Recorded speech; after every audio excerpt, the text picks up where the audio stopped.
value. And I'm again, Christy, thanks, and sorry about having to change it up last time. The snowstorm really threw everybody for a loop here in All Nashville. of us in the Carolinas are very jealous of y'all snow. I just gotta Well, say. you would be jealous for about a day or two, and then after like the fifth day of not feeling like you can leave your house, it really got to be more of an annoyance. It was at first, it was like, oh, this is awesome, and then the next thing you know, you're like, okay, now I get why people don't want snow all the time. Um, but yeah, thanks, Christy, for having me on. I know this is being recorded, so I'll just kind of give a little background on myself, and then I'll share my screen and we'll go from there. So my name's Jack Gaughan. I am the managing broker in the Nashville office of our Remax Choice Properties. I also am the team lead of the Gaughan Group, which is a team of 4 of us. We are constantly top producing team. I think last year we were 3rd Remax team in the state of Tennessee. And then we've consistently been a diamond winning team, over 40 million in sales over the past 3 or 4 years consistently. Always trying to scale our business, but also keep kind of the same familial feeling to it, and kind of that we're not one of those just super conglomerate teams and that everybody personally and things like that. So a big portion of our strategy and also just the way we operate is we are based, most of our success is off direct referrals. So meaning from our own sphere, from our own past clients. No one in my team does cold calling.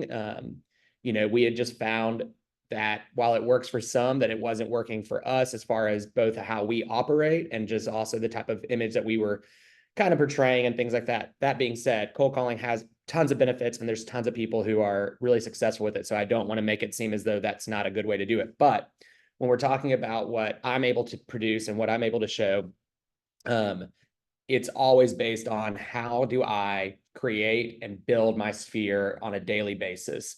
So with that, I'm going to go in, I'm going to share my screen and we will kind of go through a little talk on all of that. Hey, Chrissy, it's saying that I guess you've disabled where I Oh, can't yes, let me hear make this. you host. Okay, thanks. Okay, Great. Thank you so much. you are welcome.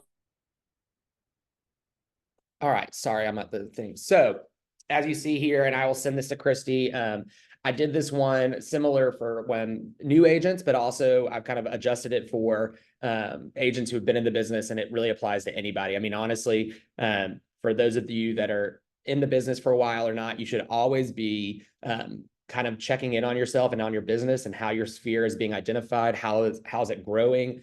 How do you grow it? And if you're kind of stifled with growth, then those are times that you should really be looking at others and other opportunities to kind of identify new ways to build your business. So the first thing we always want to do is we want to identify how we come up with our spheres of influence.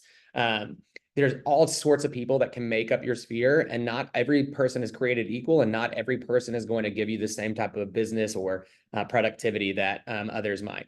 So when we think about our spheres of influence, we're kind of looking at a bunch of different levels. You can be friends, coworkers, family, people you go to church with, people that you're in organizations with. It could be, the person you get your if you go to the bakery, the baker, whoever it might be. There's all sorts of people and all sorts of different identifiers in order to figure out who can make up your sphere and who is going to be someone that you're going to try to grow your sphere with based on that connection and what you're able to build off of that. You want to identify the levels of closeness, both in physical location, but also in that kind of emotional bond. Both of those things are going to play a huge part in the success you have based on what, how you use your sphere of influence. So those further away geographically can still be in a sphere and can be marketed differently too, because people can refer from all over. People can always be thinking of you if they hear of a friend or a family or somebody else that's moving towards, the area that you live in, can make sure that you're on their top of mind when that happens. It does take a little different in the approach. It takes a different little bit of marketing, and it also isn't as a given when you think about making sure that you stay on top of mind, because probably you aren't keeping them on your top of mind if they live geographically much further away. But it doesn't mean that you should forget about them completely, and it doesn't mean that you shouldn't spend some time every so often making sure you're doing those same kind of what we call touch points with those out of state or out of market influence sphere. And then you also have the bond and the closeness, and we're talking people that you feel comfortable with sharing your successes, sharing your troubles, sharing your challenges in business. There are people that might not even be your best friend and you feel, or your best friend, and you might not feel as comfortable explaining because of different things. Maybe it's socioeconomic, whatever. People get uncomfortable talking about their business and their money and all those things. But then there's other people that maybe you don't think of as like your best friend or closeness, but you feel much more comfortable because you come in a similar business background. Maybe they're also in sales. Maybe they're also in something that you feel that comfortability with. Those are also really going to be really important people to identify in your sphere, because those are the people that are going to understand what you're trying to do when you're trying to grow your business, right? So for me, a lot of times my closest people that I'm, close with outside of maybe like my own family, aren't people that I feel as comfortable sharing where I'm trying to go from a financial standpoint, where I'm trying to go from a scaling standpoint, because maybe I think they're going to get rubbed off the wrong way or something like that.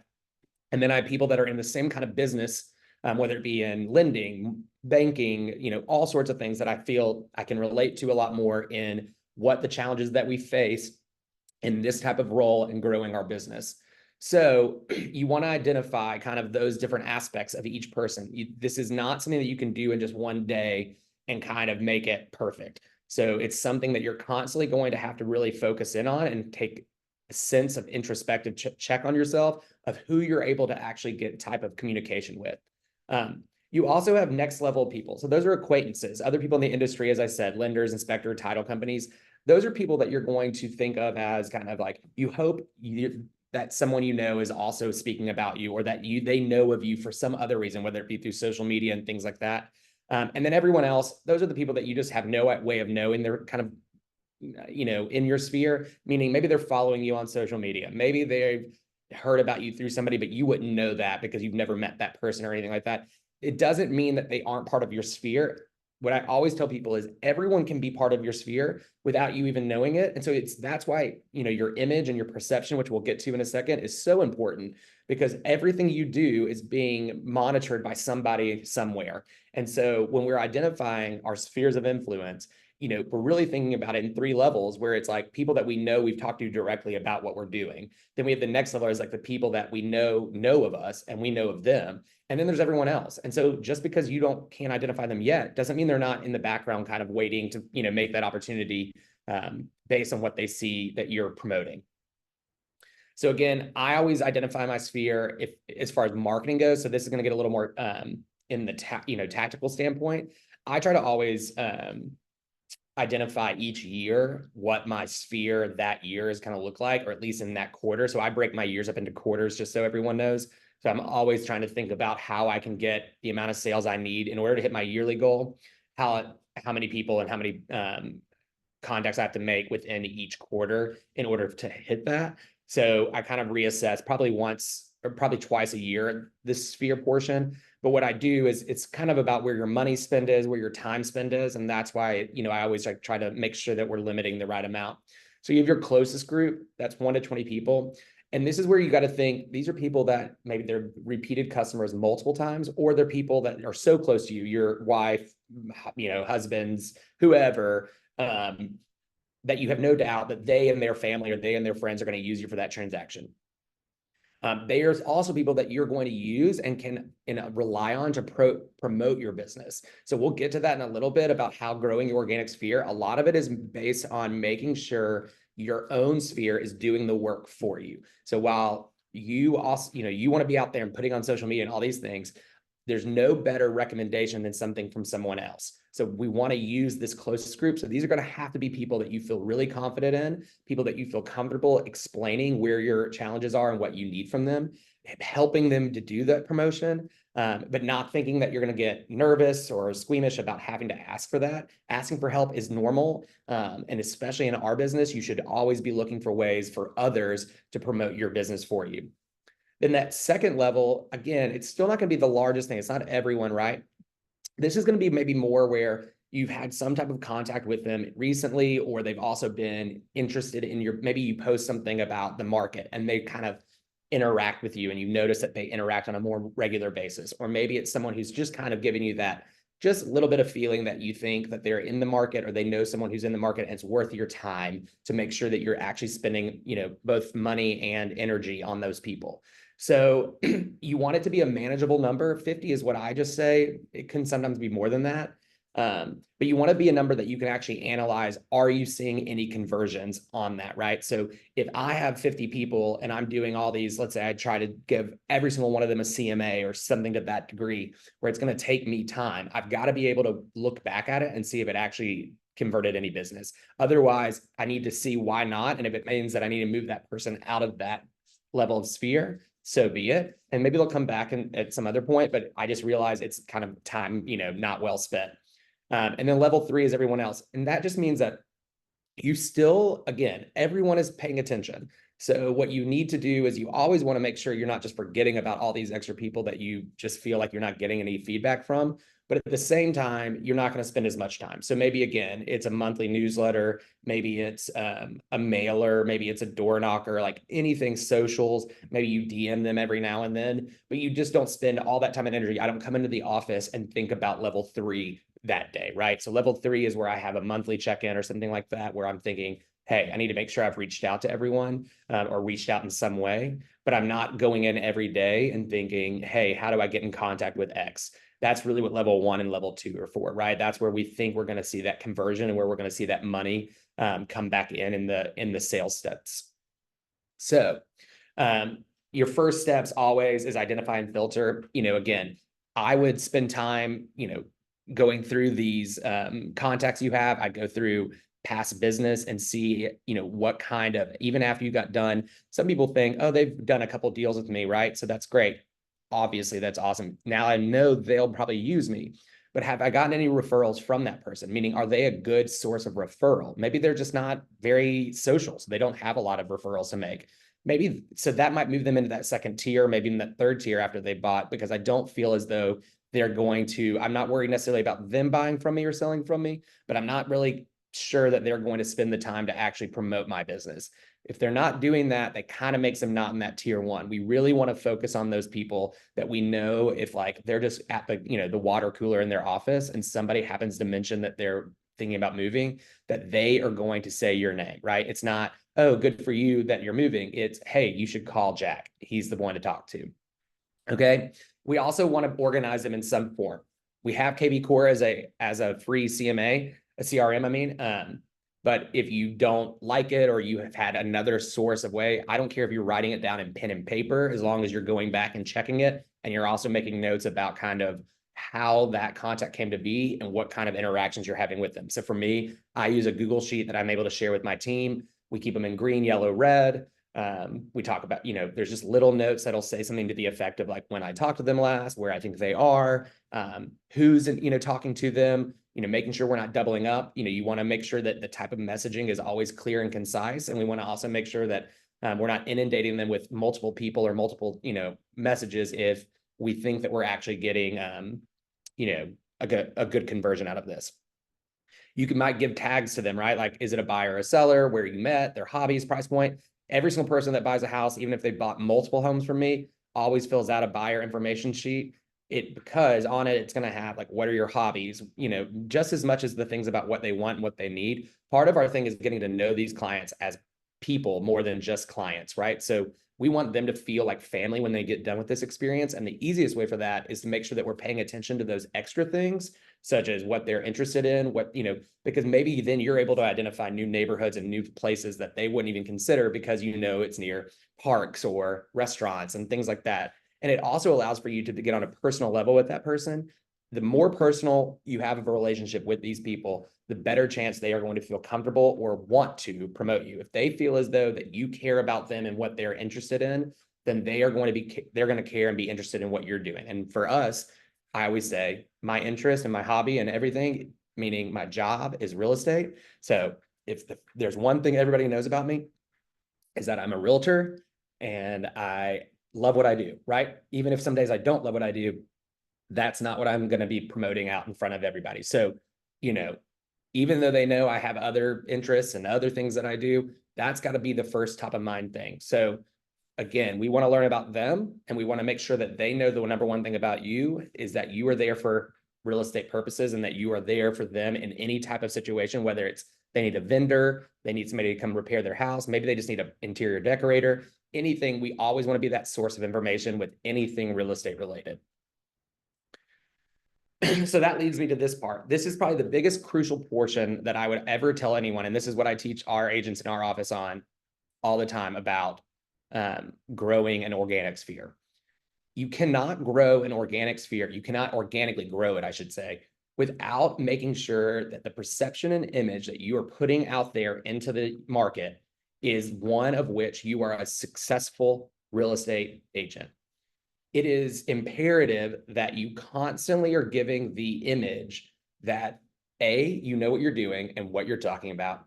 B, that you take it extremely seriously. This is not a part-time gig, even if it is. So my whole point to everybody, I have plenty of agents that have worked with me that have, they're doing it as a part-time, they have other jobs, things like that. That is fine, but that is not the image we're trying to promote when we're talking to clients or to our overall sphere. It is critical that when you are out there, you're making yourself seem busy even when you're not. Okay. So we all know that real estate ebbs and flows as the market goes. Maybe it's your business. Maybe it's, depending on what age you are, the people in your demographic are also in a position where they're maybe not moving as much. That happens, right? Like sometimes it's all, you're going to get, everyone's getting married. And so therefore they want houses and or retiring or any of those things. But there's going to be plenty of times where you're like, oh, everybody seems pretty content with where they are.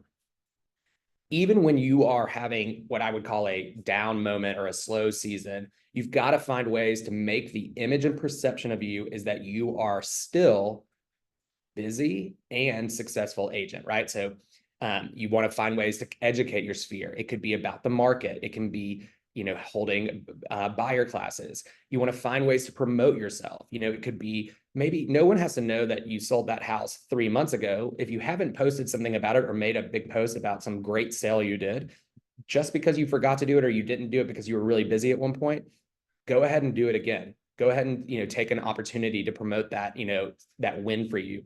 I always suggest, like my agents who are newer, like go show homes, even if you're showing them to yourself. Put that on social media, walk through the house and say, hey, I'm at this showing today. No one knows whether it's a personal showing or it's a showing to, somebody else, or take your friend with you or take a loved one with you and show them the house, show that off and let them video you showing kind of what you know and how you can educate them on a home and why a home is worth what it is and why it's not worth what it is. But always be looking for ways for you to make it seem as though, people are like, my favorite thing is when everybody says, oh, I saw in the news that the market's really bad. Well, the only way to change that narrative is for you to change that narrative. So for me, I never let people in on that if I think the market is in a bad shape. Yes, it's correct to always give them the truth about whether or not interest rates are going up and down and things like that. But it shouldn't affect how you do your business. We are supposed to stay consistent because at any point, somebody's going to need to buy or sell a home. I don't care if the market's horrible. I don't care if interest rates are extremely high, whether it be because of jobs, life changes, things like that. People are going to buy and sell homes. So there's no reason for you not to give that image off, even if people are hearing all these horrible things that are happening in the market. So I always am telling my agents, look, at the end of the day, it's always a good time to buy and sell real estate. Yes, there are times where you might be able to make more. There are times when you might be able to buy for less, but it doesn't mean that it still isn't a good time right now if it works for you and your family. Lastly, I always say this to people because people think, well, Jack, do you have a life? And it's like, well, kind of. And this is the what I say about it. Yes, balance in life and work are key for both your mental health and just your overall longevity. That being said, not everyone needs to know what you do in your free time. While it is always great to show your human side and things like that, sometimes if you show too much of that, or you show, that you're off on vacation multiple times a year, or you're constantly doing something, all over the weekends, things like that, I always tell people it doesn't give the perception that you're necessarily working. And so again, when my job is to make it seem as though you can always reach me no matter when it is. Now, that's not always true, right? Like I'll have to set up some boundaries with clients and people like that. But it's not beneficial to me to show myself out drinking on, Friday night, simply because then those people are like, well, there's no way he worked then, or he's probably not going to work the next day and things like that. We want to kind of constantly keep that image that, while you're not working because you're off, because you work a Monday to Friday, 9 to 5, that we're on, right? That's when we work the most, is when you're not on. Holidays, things like that. I always find ways to try to inject the theme that this is something that I'm just constantly doing, that you're constantly able to get a hold of me. Because what that does is, again, when we talk about our sphere, and I talked about that level 3, those people on the outside, that perception and image starts to filter out into that sphere a lot easier than you making a social media post and just doing things. The more and more the image comes off as like, man, that Jack, he's just constantly working and he's constantly got something going.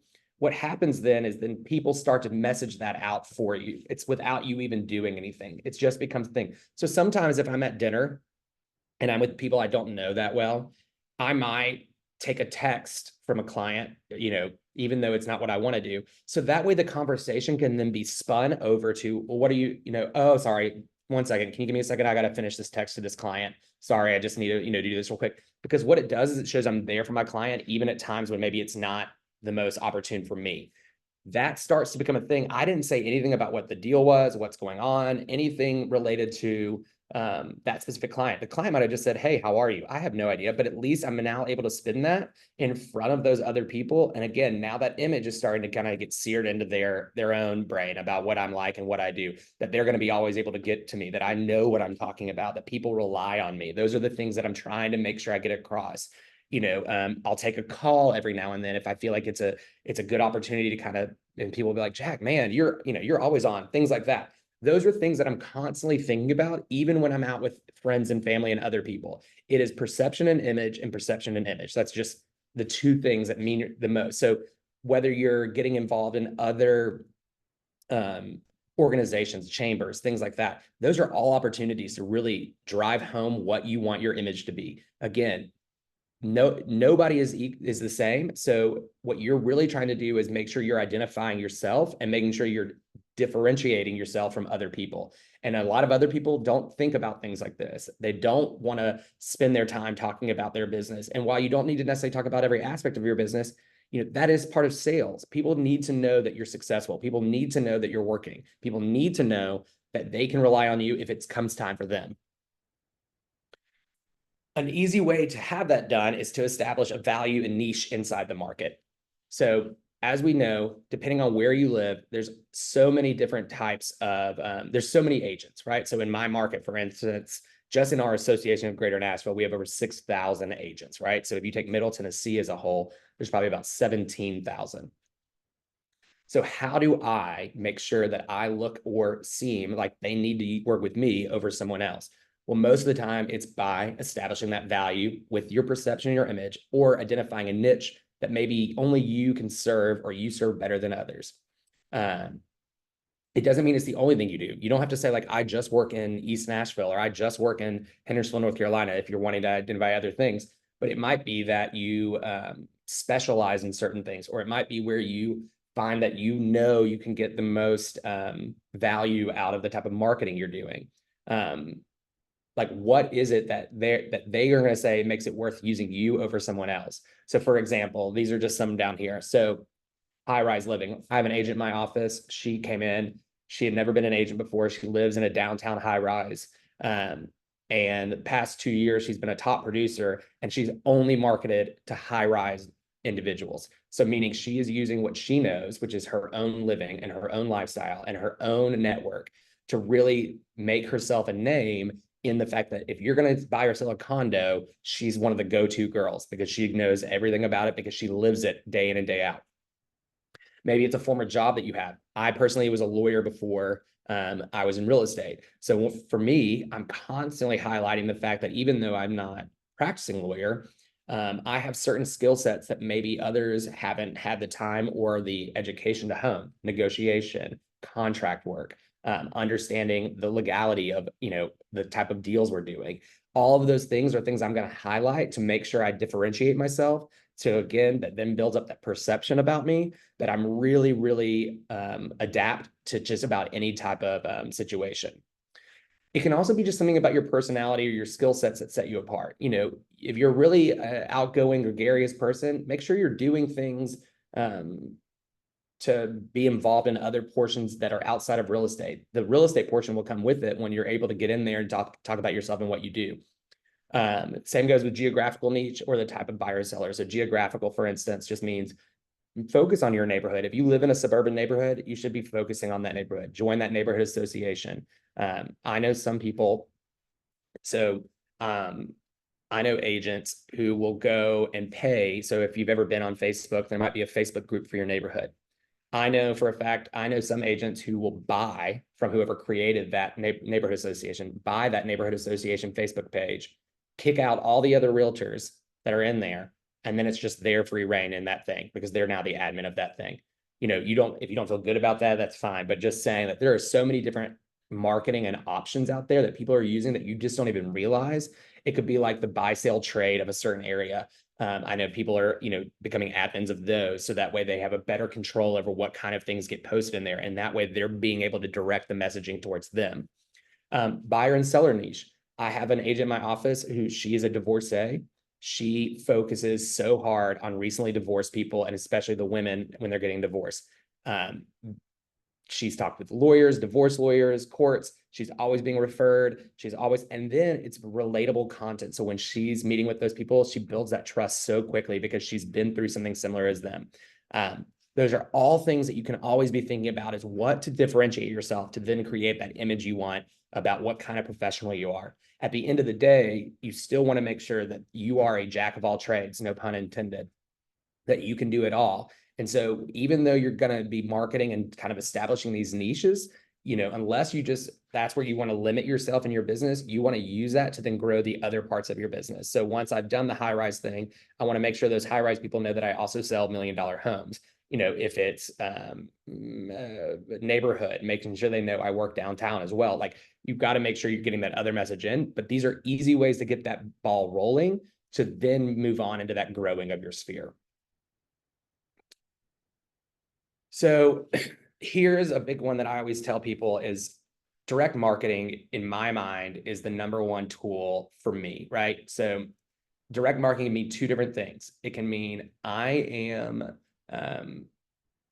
sending flyers, I'm making social media posts, I'm tagging people and things, but it also means, to me, direct marketing means also you're actually physically doing something to establish value with that person. So it could be making a phone call, taking somebody to coffee, bringing donuts to their work, whatever it might be that kind of gives you where you have an opportunity for a face-to-face or an opportunity for a phone call.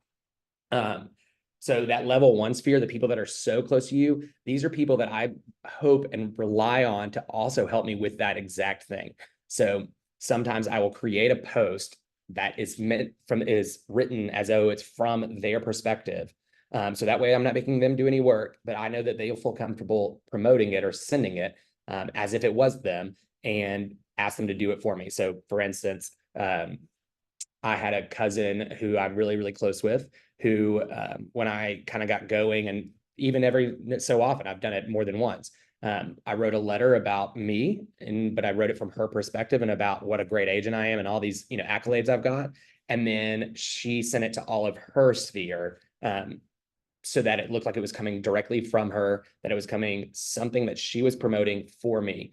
That holds a lot of weight for those people that you don't know as well, right? Or people that you don't know at all. If they're getting that kind of referral, and again, this kind of goes back into why you should always try to get reviews afterwards, but a review only goes so far. You want that client to really be your cheerleader also, right? So it might be that at their office, if they work in a smaller office, you might ask them if you can come by and talk to everybody, or it might be that they're promoting you again on social media, or they're going to send a letter for you, or hey, you should come to our church gathering, soon, and I'll talk about you while we're there.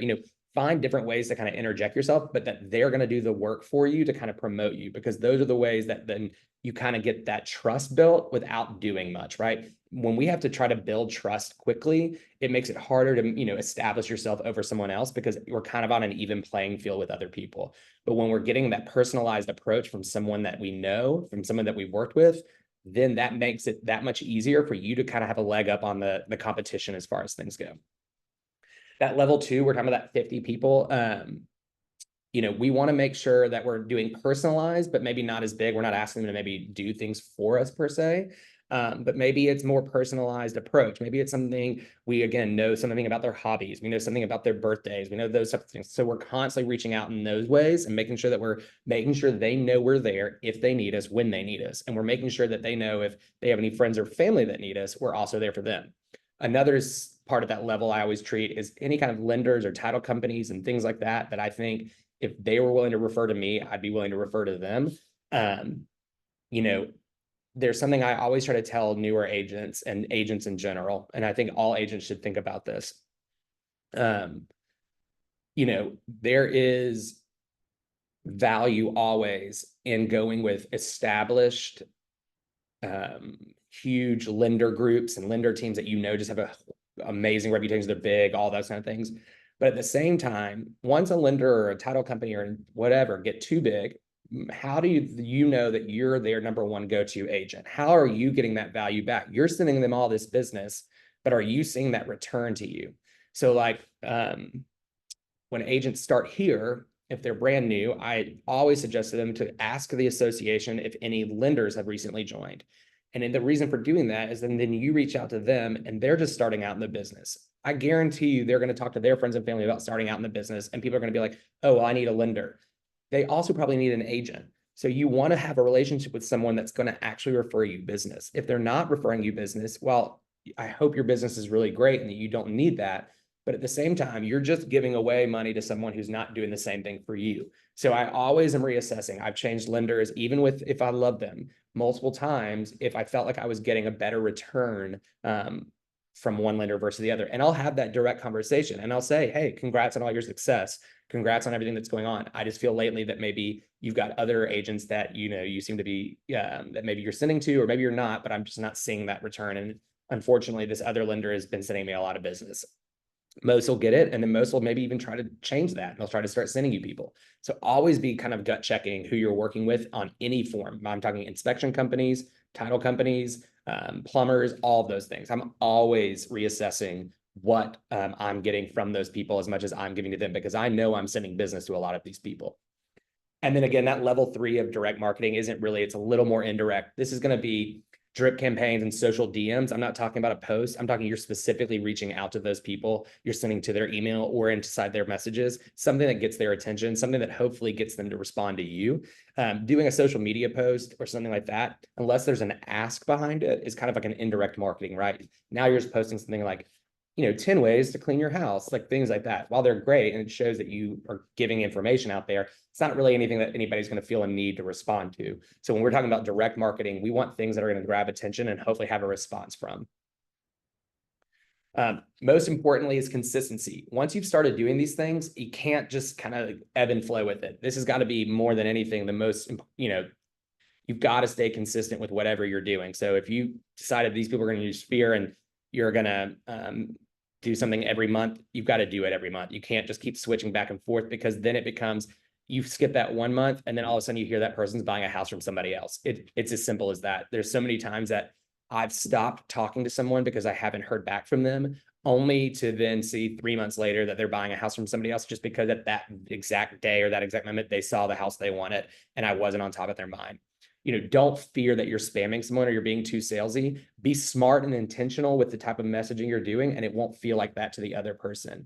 You know, reminder that you're always providing a service to these people more than you're doing a sales, right? You're there to help them make one of the biggest decisions they're going to make or investments they're going to make. You are not there just to sell them a home. You are not there just to get the car off the lot kind of thing.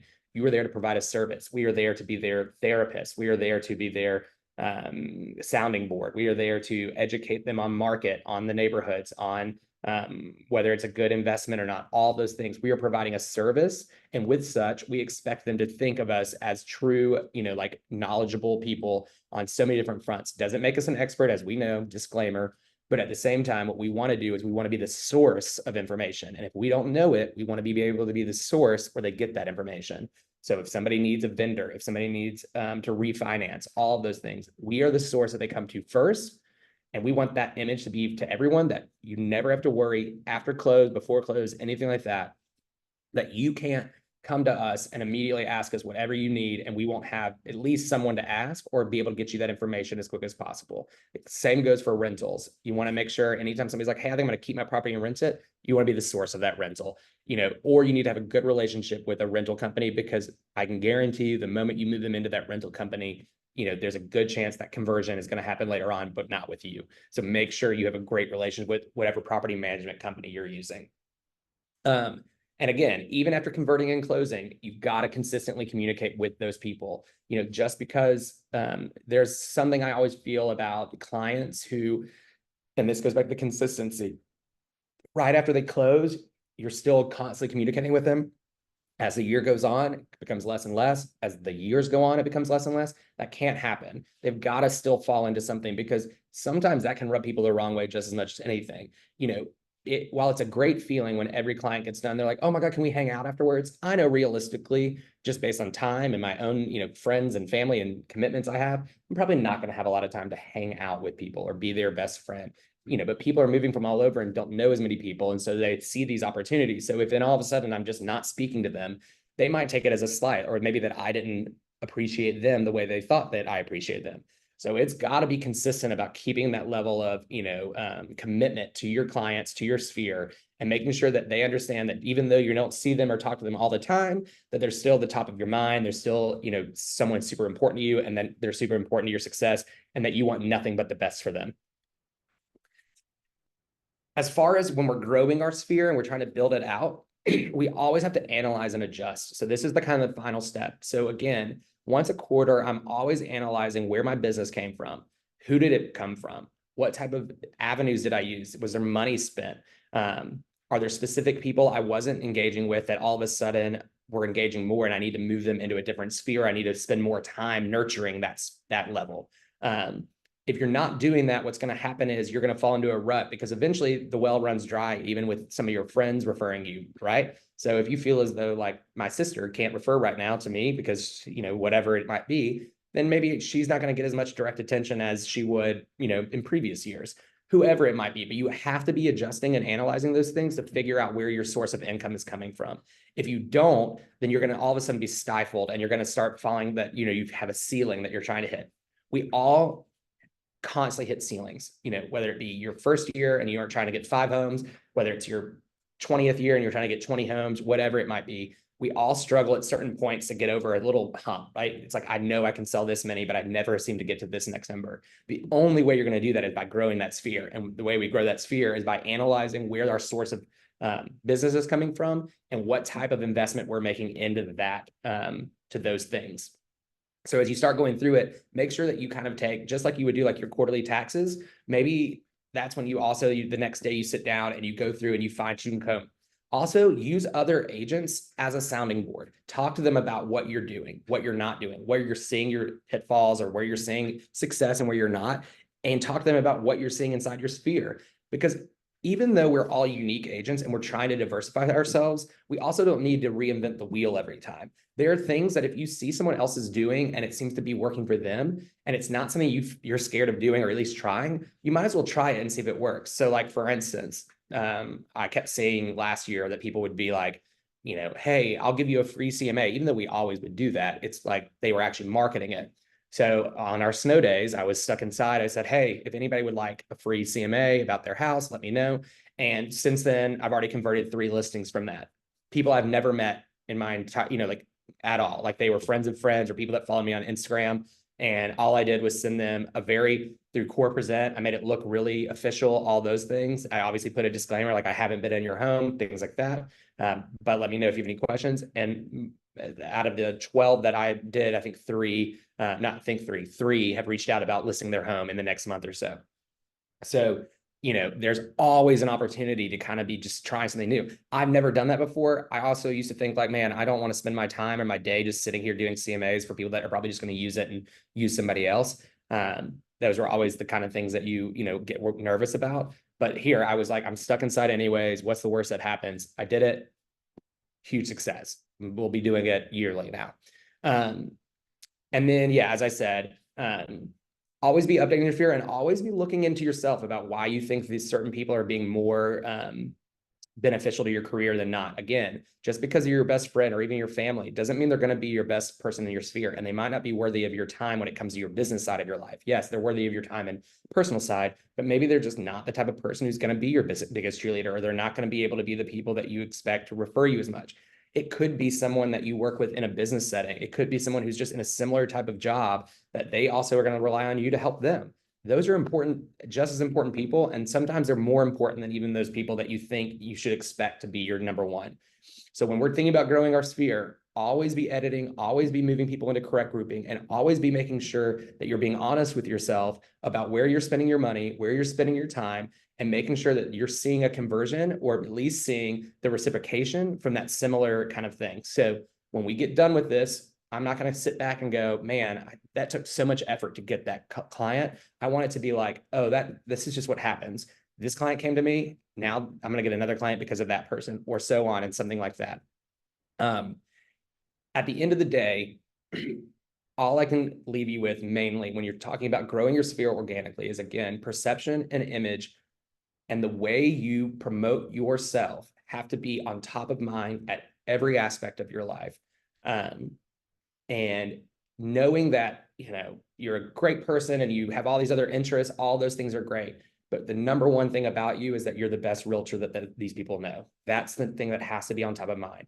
Nothing else will matter at the end of the day, even if you're a great person. If they think, oh, he's a great person, but there's another realtor better. That's not what I want. I want both, right? I want to be considered the only person, the only source that they have, or that I'm the top source that they have. And the only way to do that is if you're constantly presenting it in that fashion. If you're presenting yourself in some other fashion that doesn't correlate to being, the top realtor or just one of the best realtors, you're going to find yourself always looking at that other person going, man, I should have converted that person over that one. And so we want to make sure we're taking that aspect out and doing everything we can, both in our personal life and our business life, to make sure we're giving off the right type of perception and image and using that to our own benefit. And you'll be surprised by the amount of growth you get very quickly, by the amount of people who just start to trust you based on the fact that they think that you are the only one or the best one at what you're doing. And with that, I am done. I love this presentation, Jack. Like, I'm in the background, like saying, yes, that's exactly right, like over and over again.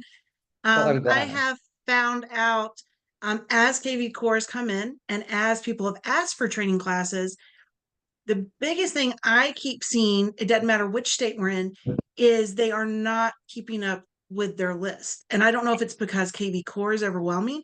Yep. Like, you use Google. It doesn't matter what you keep it on. I mean, old timers used to keep it, like, I And remember my people mom used to keep it still on writes hers index down. Like, she cards. still writes, that's all she does. She has a big Yeah. pad, and then she like crosses them out once they're like closed and then moves them into another thing, like a Rolodex style. I'm like, Yes, if she's still doing exactly. it that way, it's not that hard. My mom literally, I remember her training people, you take index cards and you move them by the date. So Mm-hmm.